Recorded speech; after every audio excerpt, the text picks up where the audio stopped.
무리가 돌아올 때 다윗이 블레셋 사람을 죽이고 돌아올 때에 여인들이 이스라엘 모든 성읍에서 나와서 노래하며 춤추며 소고와 경세를 가지고 왕 사울을 환영하는데 사울이 죽인 자는 천천히요 다윗은 만만이로다 한지라. 사울이 그 말에 불쾌하여 심히 노하여 이르되 다윗에게는 만만을 돌리고 내게는 천천만 돌리니 그가 더 얻을 것이 나라 말고 무엇이냐 하고 그 이튿날 하나님께서 부리시는 악령이 사울에게 힘있게 내림에 그가 집안에서 정신없이 떠들어대므로 다윗이 평일과 같이 손으로 수금을 타는데 그때 사울의 손에 창이 있는지라.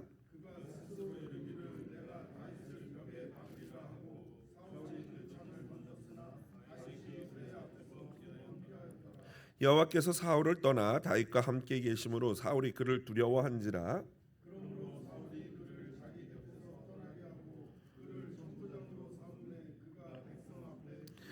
다윗이 그의 모든 일을 지혜롭게 행하니라. 여호와께서 그와 함께 계시니라.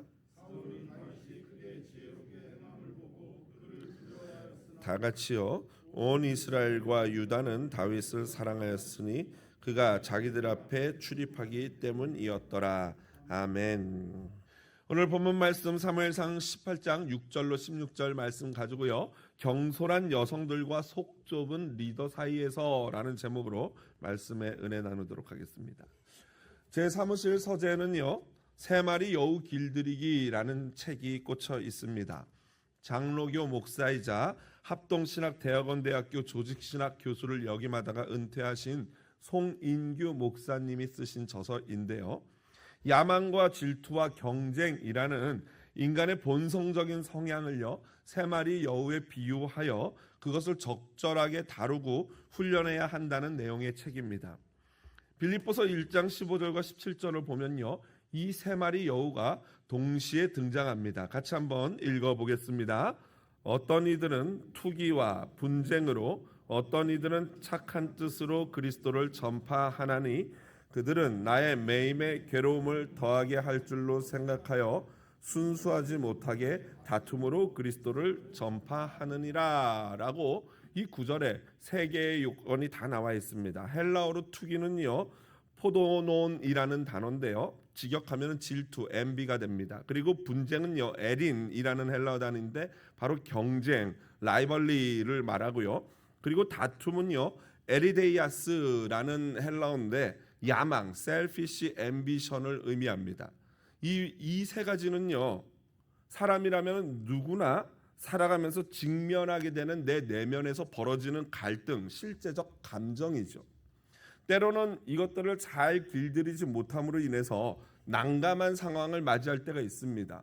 내가 그건 아닌데 갑자기 이런 마음들이 툭 튀어나오므로 난감한 상황이 되는 거죠. 특히 질투와 경쟁 같은 경우에는요 태어나면서부터 형제가 있으면 겪게 되는 너무나도 자연스러운 감정이죠. 심리학에서 이 동생을 본 첫째 아이의 심리를 뭐라고 묘사하냐면요 왕좌를 빼앗긴 왕의 심정이다라고 묘사를 합니다. 사실 이거는 우리가 잘 경험해보지 못하는 일이죠. 그래서 또 다른 비유가 있는데 그것은 남편이 두 번째 부인을 데리고 집으로 들어오는 것을 보는 아내의 심정이다라고 말을 합니다. 그러니까 얼마나 이것이 힘들고 어려운 것인지를 우리는 알 수 있는 것이죠. 그러니까 부모가 적절하게 이런 동생을 보는 아이들의 심리를 잘 만져주지 못한다면은 읽고 처리해주지 않는다면은 나중에는 그것이 평생의 상처가 되어서 질투를 하게 되고 경쟁을 하게 되는 노예가 될 수도 있다라는 것입니다. 여러분 성경은요 친구와 형제의 관계를 어떻게 묘사합니까? 이렇게 묘사합니다. 잠언 17장 17절 같이 읽어보겠습니다. 친구는 형제는 위급한 때를 위하여 낳느니라. 여러분 이렇게 아름다운 관계가 친구의 관계요 형제의 관계다라는 것입니다. 그런데 이 아름다운 관계를 망치는 것들이 바로 무엇이냐면은 바로 길들여지지 않은 야망, 질투, 경쟁, 심이라는 것입니다. 물론 이 감정들은 본능적이기 때문에 없애버릴 수가 없지요. 다만 송인규 목사님의 말씀처럼 길들이기 어려운 여우를 길들이듯 이러한 감정들을 잘 다스리고 훈련하여 이런 감정들이 툭 건드려졌을 때 그냥 나의 잘못된 반응이 툭 튀어나오는 것이 아니라 적절하게 그러한 반응들이 나올 수 있도록 노력하고 훈련하는 것, 그런 성숙한 그리스도인이 되는 것이 우리가 목표로 삼아야 될 것입니다. 그런데 안타깝게도 불에 기름을 붓듯이 이러한 감정들의 기름을 부어 이 아름다운 관계를 망치는 그러한 것들이 존재합니다. 그러니까 야망, 질투, 경쟁이라는 감정은 우리 내면에 본래 존재하는데 거기에다 기름을 붓는 행동들이 있다는 것이죠. 그게 바로 오늘 본문에 등장하는데요. 우리는 어떻게 이런 감정들을 잘 처리해야 할지, 적절하게 관리해야 할지를 오늘 본문을 보면서 살펴보도록 하겠습니다. 오늘 본문을 보면요, 먼저 다윗이 골리앗을 죽이고 사울 왕 앞에 불려가서 호구 조사를 당하죠. 그리고 요나단과 만나 첫눈에 서로가 반하여 찐친이 됩니다. 진짜 친구가 되는 거죠. 그리고 나서 사울의 군대는요, 이 엘라 골짜기 전쟁을 아주 대승을 거둔 후에 이스라엘로 승전에 복귀를 합니다. 모든 승전한 군대들에게 그러하듯 여인들은 소고, 오늘날로 치자면 작은 북 내지는 탬버린이라고 할 수 있고요. 그 다음에 경쇠, 이거는 트라이앵글 같은 악기라고 할 수 있습니다. 아니면 현악기를 가지고 노래하고 춤추며 승전한 왕과 병사들을 환영합니다. 하지만 사울은 천, 다윗은 만이라는 표현에 그만 사울의 마음이 불쾌해지고 그것들을 생각하면서 분노를 금치 못합니다. 사울은 이제 나라가 넘어가는 일만 남았다고 생각하고 그날부터 다윗을 의심에 찬 눈초리로 보기 시작합니다. 여러분, 오늘 본문에서 이 사울의 야망과 경쟁심과 질투심에 기름을 부은 것은 뭐라고 생각하십니까? 어떤 행동이에요? 트리거가 된 게 뭡니까? 사울은 천, 다윗은 만이라고 노래한 여인들의 경솔한 말이죠. 여러분, 여인들의 말이 틀렸어요? 옳아요? 옳죠. 틀리지 않았어요. 사실이에요. 사울이 죽인 자는 천천히요, 다윗이 죽인 자는 만만이로다. 맞죠? 사울은 골리앗 앞에 숨어서 어쩔 줄을 몰라 했고 소년 다윗이 골리앗을 죽였으니까요. 본래 이 여인들도 나쁜 뜻으로 한 건 아니에요. 본래 히브리어 이 원문에는요, 그저 천, 만, 만만이 아니라 그저 천, 만 이렇게만 나와요. 한국어 번역이 운율을 맞추기 위해서 천천히요, 만만이라 라고 한 건데 그대로 히브리어를 직역하면 이거예요. 사울은 그의 천을 쳤다. 그리고 다윗은 그의 만을이라고만 나와요. 왜 이렇게 노래를 하냐면요, 히브리 문학에서는요, 천도 완전 숫자고 십도 완전 숫자고 만도 완전 숫자예요. 그렇기 때문에 많다, 많이 죽였다라는 것의 일반적인 표현이 천 그리고 만이기도 한 것입니다. 그렇다고 해도 똑같은 표현이라 많이 죽였다라는 표현이라고 해도 굳이 사울이 천, 다윗이 만이라고 했을 때 그 소리를 듣는 사울의 마음은 여러분 어땠을까요? 나는 아무렇지도 않을 것 같다 하시는 분 계십니까? 굉장히 훌륭하신 분이에요. 아주 훌륭하십니다. 그러나 대부분의 일반 사람들은 어때요? 별로 기분이 좋지 않은 것이죠. 당시 이 경솔한 여성들의 노래는요, 이제 앞으로 살펴보겠지만 사무엘상 21장 그리고 29장에 가서 보면요, 블레셋 사람들도 이 노래를 외워서 부를 정도였어요. 그러니까 오늘날로 치자면은 빌보드 차트에서 최장 시간 1위를 기록한 노래가 된 거예요. 그러니까 사울 입장에서는 굉장히 굴욕적이었을 것입니다. 더군다나 6절을 보면 오늘 이 자리는 어떤 자리입니까? 6절 끝부분을 보십시오. 뭐라고 나와 있습니까? 왕 사울을 환영하는데, 사울을 환영하는, 승전한 왕을 환영하는 자리였는데 그만 그렇게 노래를 했던 것입니다. 어떤 분들은 여인들의 노래가 틀린 말이 아닌데 무엇이 문제냐라고 생각할 수 있습니다. 맞죠? 여인들의 말이 틀려서가 문제가 아닙니다. 이 말의 문제는 뭐예요? 비교하기 때문에 문제예요. 비교하기 때문에. 옳고 틀림의 문제가 아니라 굳이 그것을 비교해서 말했기 때문에 문제였던 것이죠.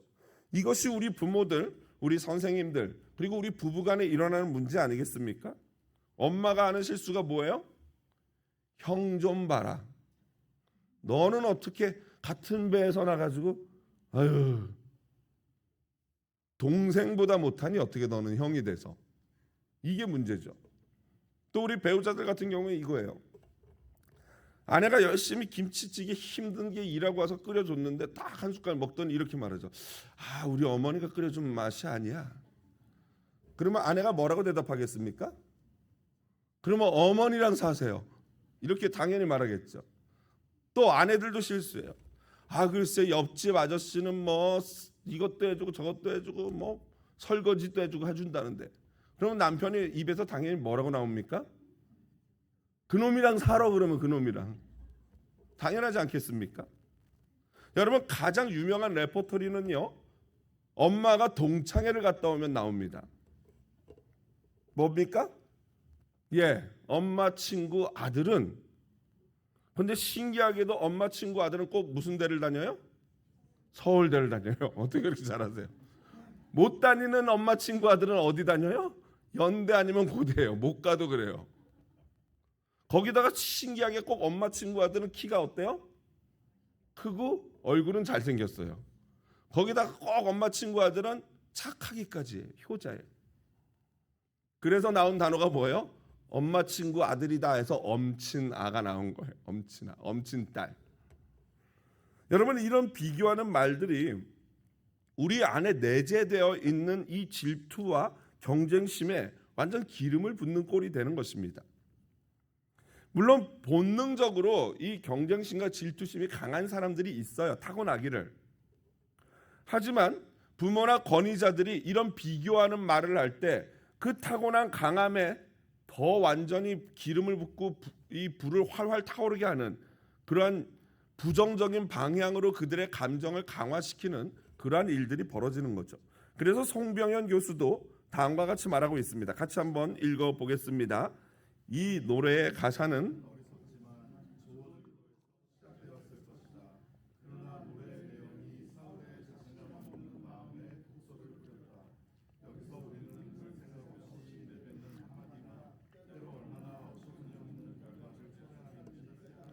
그렇습니다. 여러분, 비교하는 말뿐만 아니라 심지어 위로한다고 하는 말도 상대방을 오히려 아프게 하는 경우가 있어요. 좋은 의도로 말해요. 위로하려고 말해요. 그러므로 여러분, 우리 모두 말을 좀 조심해야 합니다. 특히 속옷치고 경세를 치며 노래하며 춤추는 자매 여러분 조심해야 돼요. 찬양팀 조심하라는 게 아니에요. 여기서 말하는 건 찬양팀만 말 조심하라는 게 아니라 찬양팀도 성가대도 말 조심해야 하지만 보통 교회는 성가대들이 막 모든 말의 온상지가 되지 않습니까? 일반적으로. 그런 분들도 말을 조심해야 하지만 속옷치고 경세를 추며 노래하고 춤춘다는 것은 다른 사람을 기쁘게 하고 위로하려고 좋은 의도에서 뭔가를 말한다고 말하는 것, 그 자체, 칭찬하고 위로하는 그 자체가 오히려 역효과를 가져오는 경우들이 있다는 것입니다. 여러분, 구역에 모여서 도대체 무슨 이야기들을 나누고 계십니까? 구역에 모여서 나누는 이야기의 주제가 뭐예요?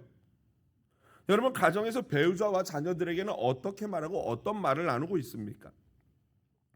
하나님의 형상을 닮은 저와 여러분의 말은요, 창조의 능력을 가지고 있습니다. 하지만 동시에 파괴하는, 사람의 영혼을 파괴하는 능력도 가지고 있어요. 예수님의 형제여 예루살렘 교회 당회장이었던 야고보 목사님의 말에 귀를 기울여 봅시다. 같이 읽어봅니다. 불이요 불의의 세계라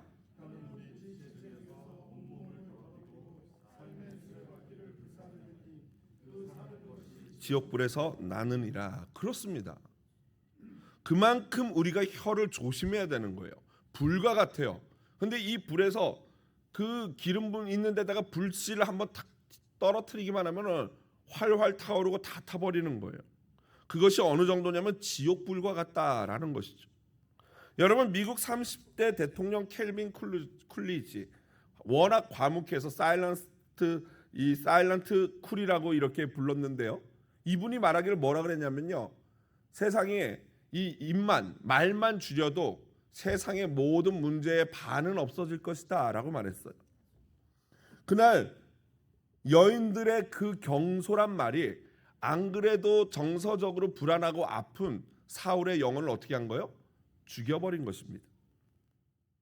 하지만 이 경솔한 말만이 야망과 질투와 경쟁심이라는 마음의 불에 기름을 붓는 것이 아닙니다.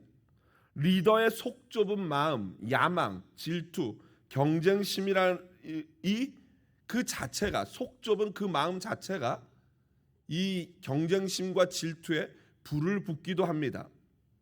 오늘 본문을 보십시오. 사울이 그렇죠. 사울이 만약에 이 노래를 듣고 나서 허허, 그렇지 뭐, 다윗 덕분에 우리가 이길 수 있었지, 그게 사실이지, 나도 이제 늙었나 보네, 다윗이 있어서 정말 다행이다 라고 했다면 여러분 얼마나 좋았겠습니까? 그렇죠? 그리고 인정하고 아들 요나단처럼 함께 다윗을 기뻐했다면 분명히 이 스토리가 완전히 달라졌을 거예요. 그런데 여러분, 속 좁은 사람은요 절대 그렇게 말하지 않습니다. 인정하지 않아요. 그래서 문제가 발생합니다. 이 얼마 전에 저희 교단에 저랑 매우 가까운 후배 목사님, 저보다 한 2살, 3살 젊은 친구인데요. 그래도 이제 뭐 50이 넘은 거죠. 그런데 그 목사님이 한국의 강남에 이름만 들어도 아는 굉장히 제일 큰 교회라고 할 수 있는 교회에 이 담임 목사 후임으로 내정이 되었다는 소식을 들었습니다. 여러분, 제 마음이 어떨 것 같습니까? 배가 아플까요? 안 아플까요? 저보다 어려요. 저를 너무 무시하셨습니다. 배는 안 아팠어요. 배는 안 아프더라고요.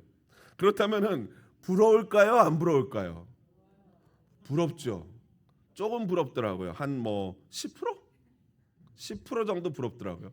그 부러운 게 다른 거가 부러운 게 아니라 그 친구가 능력 있다는 게 인정받은 거잖아요. 그 인정받음, 사람들에게 인정받음이 부럽고 그렇게 할 수 있는 능력을 가진 게 부럽고 그 사람의 어떤 인품이 부럽고 그런 것이지 절대로 그 교회가 커서 부러운 거 아닙니다.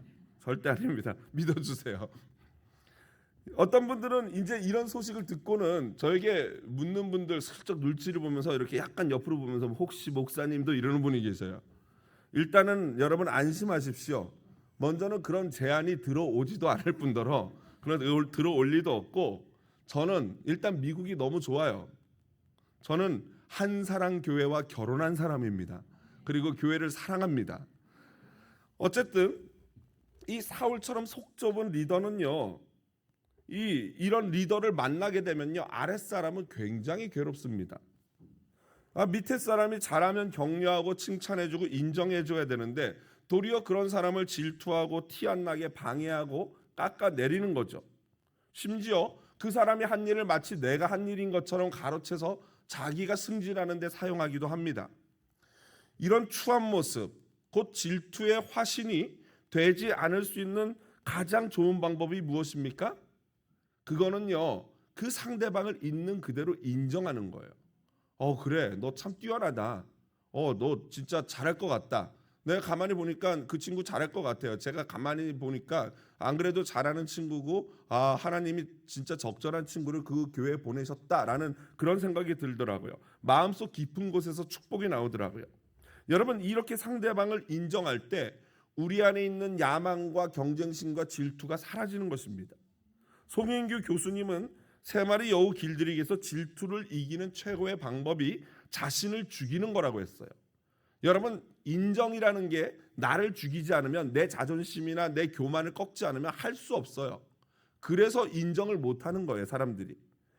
그러면 어떻게 자신을 죽이고 야망과 질투와 경쟁심을 우리가 컨트롤할 수 있는가? 구체적인 방법 3가지를 송인규 목사님이 이렇게 제시하고 있습니다. 같이 한번 제가 첫째 하면 여러분들이 뒤에 읽어주시면 되겠습니다. 첫째,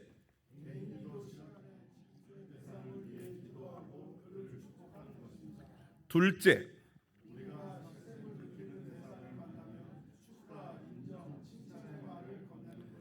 마지막으로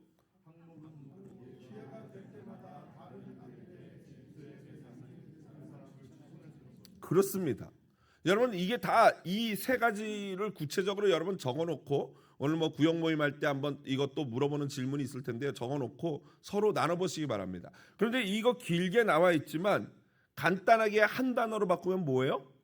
인정하라는 거예요. 인정하라는 거예요. 그 사람을 하나님이 세운 그 사람을 인정하라는 거예요. 그걸 인정하지 못하고 자꾸 어게인스트하고 질투하고 경쟁하고 그거를 야망을 가지고 있으니까 그게 힘들어지는 거 아니겠습니까? 속 좁은 사울, 마음의 병이 있는 사울은요 바로 그것을 하지 못했던 것입니다. 이 개인적으로 제가 이 설교를 준비하면서 그런 아쉬운 마음이 들었어요. 야, 사울이 한자 한문만 알았어도 다윗을 품을 수 있었을 것 같다라는 생각을 했어요. 무슨 말이냐고요? 이거죠. 여인들이 어떻게 노래했어요? 사울은 천천 다윗은 만만이라고 했을 때 이렇게 한자를 알면 해석이 되는 거죠. 사울은 천천 곧 하늘 중에 하늘이요, 다윗은 만만 그냥 만만한 녀석이다. 죄송합니다. 여러분 안 되면 이렇게라도 생각해서 해석을 하면 마음이 편해지는 거예요. 아, 내가 그래, 내가 하늘 중에 하늘이고 다윗 저 녀석은 저 조그만 녀석은 그냥 만만한 녀석이지. 맞아, 여인들이 참 지혜롭구나. 이렇게 해석했다면은 아마 사울은 그러한 이런 질투심에 사로잡혀 정신병으로 빠지는 그러한 일은 없었을 것입니다. 이제 10절부터 16절은요 다음 날 이야기가 새로운 국면으로 접어듭니다. 그 사건은요 바로 그 이튿날, 그러니까 승리의 퍼레이드를 하고 다윗은 만만이라는 소리를 듣고 분노하며 질투심에 사로잡힌 바로 그 다음 날이에요. 악령이 심하게 사울을 괴롭히고 다윗은 평소대로 수금을 탑니다. 그러자 사울은 그런 다윗에게 2번이나 창을 던져 죽이려고 합니다. 사울은 다윗을 두려워해서 결국에는 다윗을 왕궁 밖으로 내쫓습니다. 천부장으로. 전쟁터에 나가서 뭐 하라는 거예요? 죽으라는 거예요. 적군 손에라도 제발 죽어라 이거예요. 하지만 다윗은 가는 곳마다 지혜롭게 하고 승리하여 온 유다와 온 이스라엘의 사랑받는 자가 됩니다. 오직 사울만 그를 질투하고 미워합니다. 오늘 본문에서 눈이 가는 단어는요 10절이죠. 그 이튿날이라는 단어예요. 사울이 질투심에 사로잡혀 심히 화를 낸 다음 날입니다. 바로 그 다음 날 사울은 악령에게 강하게 사로잡힙니다. 평소대로 다윗이 수금을 켜면 악한 영들이 떠나갔는데 오늘은 그 대상이 누구예요? 다윗이기 때문에 다윗이 수금을 켜도 오히려 더 분노만 올라올 뿐이죠. 여기서 깨닫는 진리가 무엇입니까? 질투가 이 마음의 둥지를 틀게 되면요 그곳은 사탄이 거하는 집이 됩니다. 질투라는 녀석을 방치하게 되면은 거기에 사탄이 자리를 잡고 앉는다는 거죠. 소위 질투의 화신이 되어버리는 것입니다. 아가서 8장 6절을 보면요 질투는 스올보다 잔인한 것이다 라고 나와요. 그만큼 무서운 것이 질투입니다. 그러므로 여러분 질투나 경쟁심과 같은 감정, 그 외에 또 다른 부정적인 감정이 이 내 마음에 쑥 튀어났을 때는 그것을 오래 방치해서는 안 돼요. 큰일 납니다. 사울 같은 경우에 단 하루 방치했는데 이 모양이 됐어요. 가능하면 빨리빨리 그것들을 털어내야 합니다. 그래서 사도 바울도 다음과 같이 말합니다. 같이 읽어보겠습니다. 에베소서 4장 26절 27절입니다.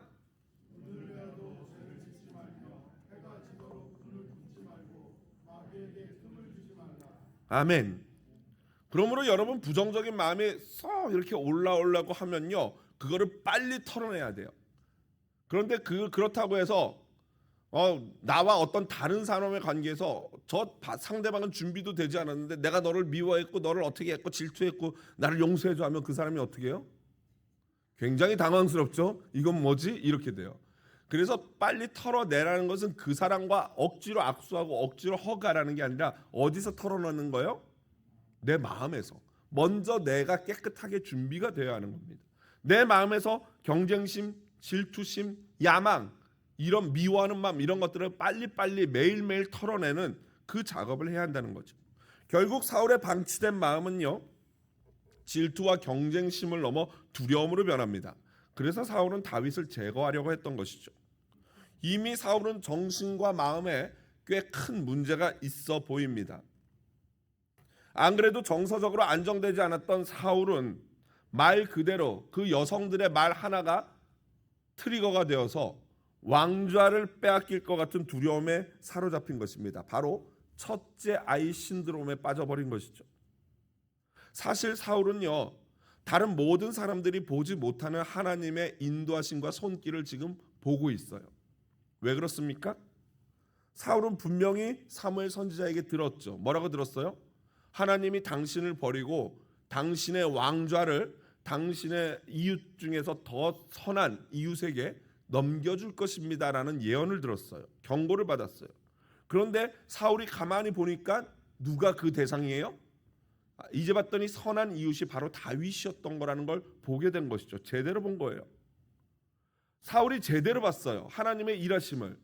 그러면 사울은 어떻게 하면 됩니까? 하나님의 일하심, 내게서 왕권을 뺏어서 다윗에게 주시려는구나를 봤단 말이에요. 그러면 어떻게 하면 돼요? 그냥 하나님의 주권을 인정하면 돼요. 하나님의 인도하심에 맡기기만 하면 된다고요. 그래, 하나님께서 당신의 때 나보다 훨씬 뛰어난 사람에게 후계자의 일을 맡기시겠지. 나는 그때까지 최선만 다하자. 왕자를 주신 이도 여호와시요 취하시는 이도 여호와시니 주님만 홀로 영광 받으십시오 라고 이렇게 기도했으면 되는 것입니다. 이렇게 고백했다면 얼마나 좋겠습니까? 하지만 사울은 그렇게 하지 못했고, 그렇게 하지 못함으로 말미암아 평생을 다윗을 사냥하는 사냥꾼으로 살았습니다. 하지만 오히려 사냥을 당하는 쪽은 누구였어요? 사실은 사울 자신이었어요.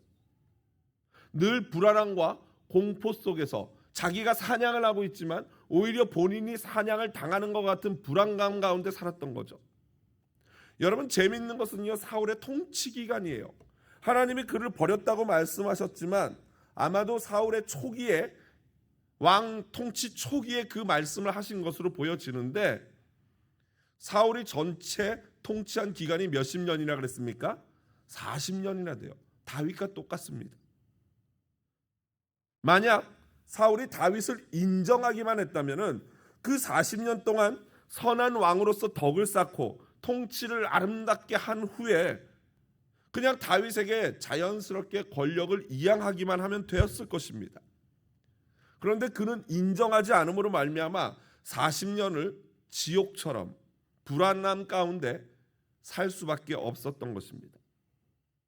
다윗을 두려워하는 사울을 보면서 우리는 두려움의 실체가 무엇인지를 발견하게 됩니다. 첫 번째로 같이 읽어보겠습니다. 두려움은 여호와의 부재. 그렇습니다.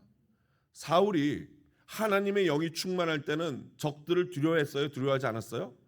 두려워하기는커녕 소를 막 12토막 내가지고 전국으로 보내면서 나와 함께 하지 않는 자들은 이렇게 될 것이다 라고 하며 아말렉 적을 어마어마하게 물리치지 않았습니까? 그런데 성령이 떠나시자 두려워하기 시작합니다.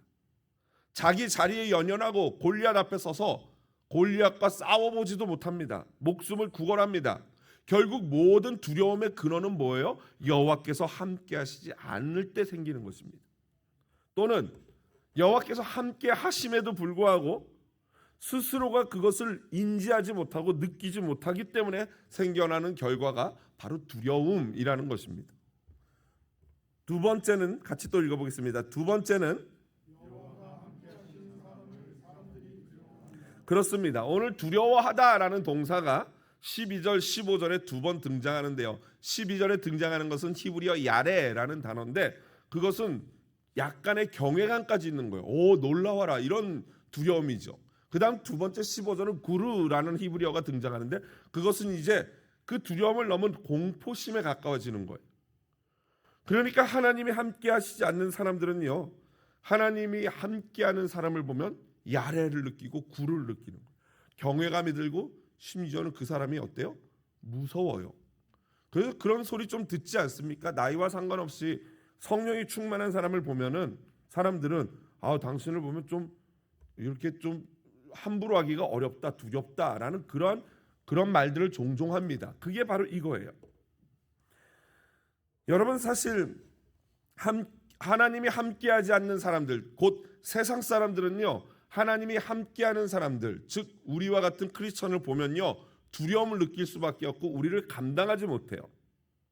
그래서 히브리서 저자는 소위 믿음장이라고 불리는 11장에서 다윗을 비롯하여 쭉 믿음의 조상들을 열거한 다음에 뭐라고 말합니까? 히브리서 11장 38절에 이렇게 말해요.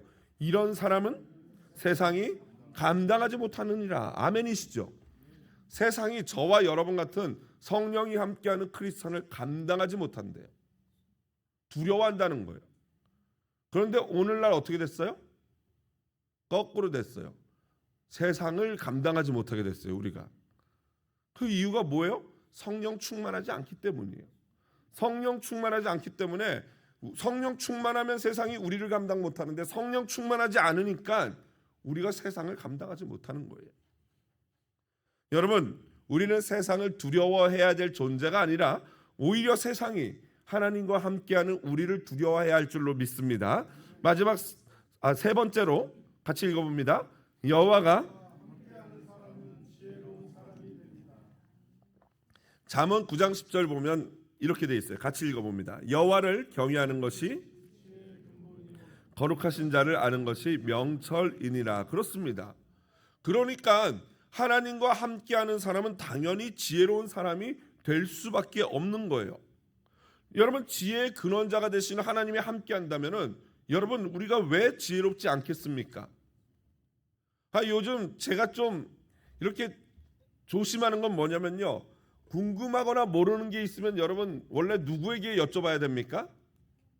하나님께 기도하면서 지혜를 주십시오 이래야 되잖아요. 근데 요즘 이 현대사회는 이게 큰 위험이고 도점인데, 뭔가 모르는 거 있으면 누구한테 물어보면 돼요? 제미나이한테 물어보면 돼요. AI 컴퓨터. AI 컴퓨터한테 이 조건들 넣어가지고 물어보면요, 1부터 시작해서 몇 가지 해가지고 너무나도 일목요연하게 쪽쪽쪽 나와요. 그래서 제가 이런 것도 물어봤어요.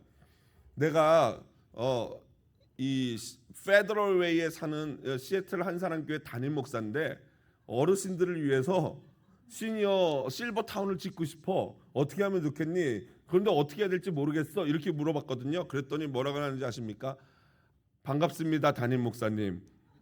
참으로 귀하신 생각입니다. 이 점점 고령화되는 이 시기에 너무나도 귀한 비전인 것 같습니다 하면서 나를 칭찬해 주더라고요.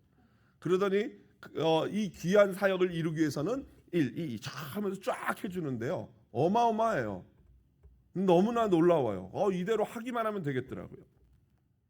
그런데 여러분, 야고보서 1장 5절에서는 뭐라고 하나님이 말씀하십니까? 누구든지 지혜가 부족하면 뭐라요? 후히 주시고 꾸짖지 아니하시는 하나님께 구하기만 하면 되는 줄로 믿습니다. 그러면 뭐라고 말씀하셨어요? 신실하신 하나님이 지혜를 주시겠다고 약속하신 줄로 믿습니다. 그러므로 하나님께 기도하고 간구해야 돼요. 그러면 하나님이 또 이렇게 말씀하시나? AI에게 도움을 받아라. 그것도 맞아요. 일반 은총이기 때문에 하나님이 일반 은총으로 마치 의술의 도움을 받는 것처럼 우리가 아프면 기도하잖아요. 그러나 기도한다고 해서 여러분 맹장 나을 줄로 믿습니다 하고 맹장 터졌는데 가만히 있습니까? 안 그러죠? 수술 받죠? 그거와 똑같은 거예요. 하나님께 기도하고 지혜를 구하면서 또 하나님이 주신 소위 특별 은총 말고 일반 은총을 잘 활용하는 것도 지혜인 줄로 믿습니다. 마지막으로 하나님이 함께 하시는 자는 사람들에게도 사랑을 받습니다. 여러분, 특별히 이해관계로 엮이지만 않는다면요, 모든 사람들이 이 지혜롭게 행하는 자를 사랑하겠습니까? 미워하겠습니까? 당연히 사랑하죠. 여러분, 지혜롭게 일 처리하는 자를 누가 미워하고 사랑하지 않을 수 있겠습니까? 그저 질투하는 사람만 그를 미워할 것입니다. 크리스천은요, 세상과 좌충우돌하는 그런 존재가 아니에요. 얼마든지 세상과 함께 걸어가면서 그 세상에 선한 영향력을 끼칠 수 있는 자가 바로 우리 크리스천인 것입니다. 또한 하나님과 동행하는 자들은요, 서로가 서로를 한눈에 알아보는 거예요. 다윗과 요나단이 서로를 한눈에 알아보고 첫눈에 사랑에 빠져 진짜 친구가 됐던 우정을 가졌던 것처럼요. 이것이 여호와가 함께하는 자의 모든 축복인 줄로 믿습니다. 말씀을 정리합니다. 당신의 세 마리 여우는 잘 길들여져 있습니까? 아니면 의도하지 않은 순간에 툭 튀어나와서 삶을 힘들게 합니까? 우리는 세 마리 여우, 곧 야망과 질투와 경쟁심을 잘 다루어야 합니다. 그리고 그것들에 마치 불에 기름 붓듯 하는 것이 무엇인지 배웠습니다. 그 야망과 질투와 경쟁심의 불이라는 그 불에 기름을 붓듯 하는 것은 바로 경솔한 말이었어요. 그러므로 여러분 다음 일주일 내내 저와 여러분의 말을 점검하셔야 돼요. 여러분 정말 말을 조심히 할 자신이 없다면 어떻게 하시면 됩니까? 말을 줄이세요. 집업을 하세요. 차라리 말을 하지 마세요. 그게 나아요. 자신이 없으면 말을 줄이는 게 나아요. 그게 훈련이 됩니다. 그리고 적절하게 말하는 법을 배우고 연습해야 합니다. 그리고 그거보다 더 급한 건 뭐냐면 먼저는 내가 좀 말이 많구나. 내가 말에 좀 실수가 있구나 라는 것을 인지하고 인정해야 돼요. 그래야지 거기서부터 변화가 시작되는 것입니다. 동시에 우리는 듣는 사람의 입장에서는 속 좁은 사람이 되어서는 안 됩니다. 그저 단어 하나에 꽂혀가지고 제가 설교하기가 무서워요. 단어 하나만 잘못 쓰면은 막 다 좋아요. 그 설교 내내 막 단어 틀린 거 하나도 없는데 하나 딱 꽂히면은 이게 우리의 문제죠. 여러분 가능하면 넓게 깊게 이해하고 그 사람이 말하는 그 말의 본심이 무엇인지를 이해하려고 노력해야 합니다. 여러분 사울 욕하지 마십시오. 우리가 바로 사울 같은 자라는 사실을 아셔야 돼요. 하지만 이 모든 문제, 경솔히 말하지 않고 속 넓은 마음으로 다른 사람의 말을 들어야 되는데 우리는 이걸 반대로 해요. 내가 말할 때는 아주 넓은 마음으로 해요. 들을 때는 속 좁은 마음으로 들어요. 거꾸로 돼야 돼요. 말할 때는 속 좁은 마음으로 조심해서 말해야 되고 들을 때는 넓은 마음으로 어떤 말이든지 이해하려고 노력해야 돼요. 근데 이게 되냐고요? 이걸 하기 위해서 필요한 게 뭐냐면 바로 예수님과 동행하는 지혜로운 자가 돼야 할 줄로 믿습니다. 여러분 예수님과 동행한다는 건 다른 게 아니에요. 매일 아침 주님과 대화하고 길을 묻는 자예요. 그 자가 성령이 함께 하시고 그 걸음을 인도하시는 줄로 믿습니다. 그러므로 대적이 우리를 해치려 해도요. 성령이 함께하고 여호와께서 함께 하시는 자는 다윗처럼 그의 길이 안전해지는 거예요. 그러므로 대적이 오히려 우리를 보면서 어떻게 해요? 저 인간 무섭다. 저 크리스찬 진짜 두렵다. 이렇게 되는 거예요. 예수님과 동행하는 자는요. 세상이 두려워할 수밖에 없는 줄로 믿습니다. 왜 그래요? 왜냐하면 이미 예수님이 사탄의 머리를 골리앗처럼 밟고 이겼기 때문에 그리고 그분이 우리의 대장 되시니까 그 대장 되신 예수님과 함께하는 우리를 보면 어떻게 해요? 당연히 두려울 수밖에 없는 거고 우리 역시도 당연히 승리하는 줄로 믿습니다. 마지막으로 예수님과 동행하는 우리는요. 사람들에게 사랑받습니다. 여러분 세상은요. 우리의 성공과 우리의 승리를 부러워하게 될 것입니다. 하지만 진정한 축복은 우리의 잘되고 승리하는 것이 아니라 바로 여호와 하나님께서 예수 그리스도께서 우리와 동행하는 그 자체가 가장 큰 축복인 줄로 믿습니다. 그분과 동행함으로 째째하게 질투하고 경쟁하고 그러면서 부러워하고 그러면서 스스로를 갉아먹는 그 어리석음에서 벗어나 진정한 샬롬과 기쁨을 누리는 진정한 하나님의 자녀 되시기를 주님의 이름으로 축원드립니다.